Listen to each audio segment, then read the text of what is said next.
have a new toy. I really hope that this fixes all the sound issues. Remember to go vote underneath the bottom for next week's Thursday video. And the choices are grand jury testimony of Clinton, Nixon versus Kennedy, and FBI Ted Gunderson.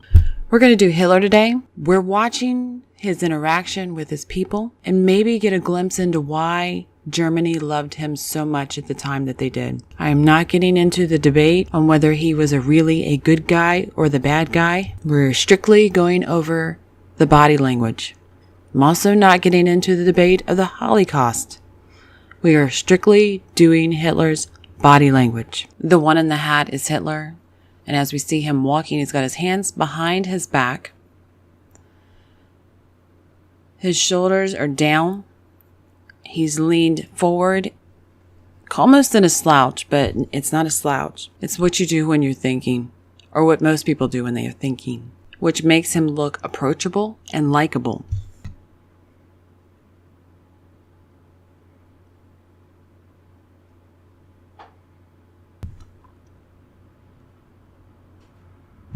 And he sways back and forth as he's walking. Now, this is the image that they saw behind the scenes. Keep that in mind as we go on. Now, here in a series, we're going to see him approaching people, the German people, his troops.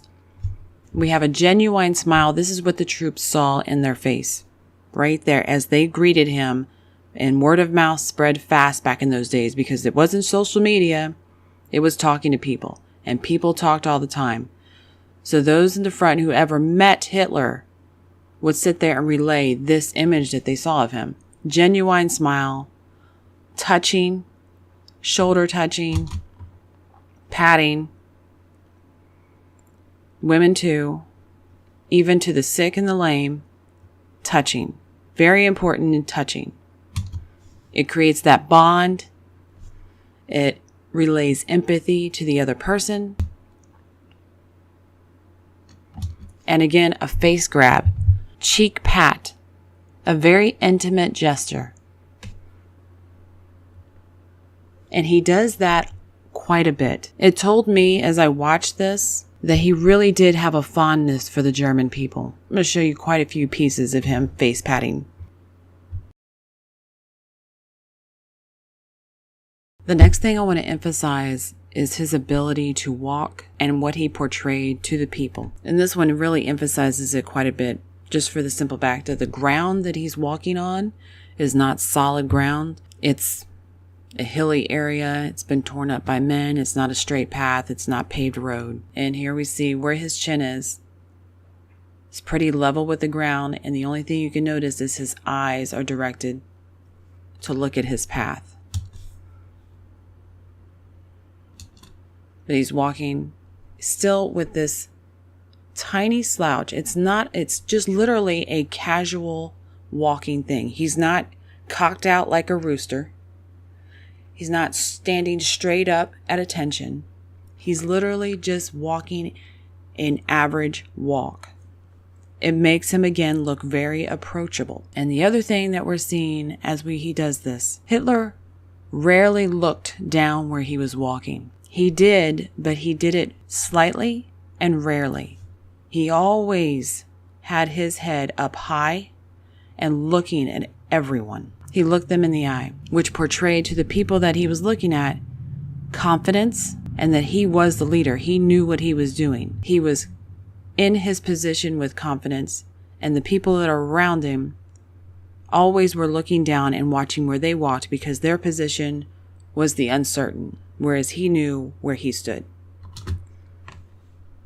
And again, uneven ground, looking at his troops, all of them. He looks everyone in the eye. Now, as far as Hitler having a disease that impaired him, I have seen some shaking hand movements, and I'll point out one of them that they claim is a shaking hand movement. Obviously, there's something going on, and here is before the issues. Standing straight, strong, confident. He's still got that leaned in back, that casual slouch, but a strong, vibrant young man. Here we fast forward in time, and he's much slower.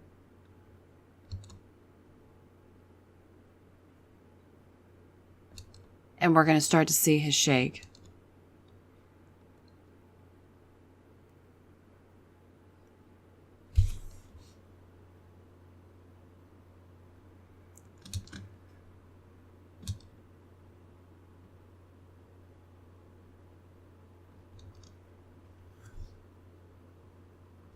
Now, they have speculated that this is Parkinson's and drugs. And in nursing, I've dealt with both. Parkinson's doesn't affect you as fast as it apparently affected here from young Hitler to just a few years later of decrepit Hitler and swelling. I would surmise he probably had a tremor of some unknown reason. Drugs will sit there and destroy your body. You will be swelling. You will be slower. And you'll feel a lot more pain when you're up normally walking around. So whatever the tremor came from, the drugs were not curing it. And they weren't even doing a good job masking it. I would bet that they actually made it worse. We're going to end this here on Hitler. He's been done by so many. I feel like I really just can't add on to the community that has done Hitler because they've all done a really great job. I was going to try and see if I could find video of him in Argentina, but there is no video. But I believe the FBI actually released files, and I think the CIA did too, that he really did live in Argentina.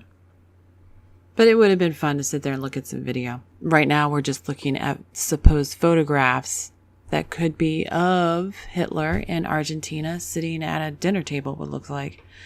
Does have the same kind of mannerisms.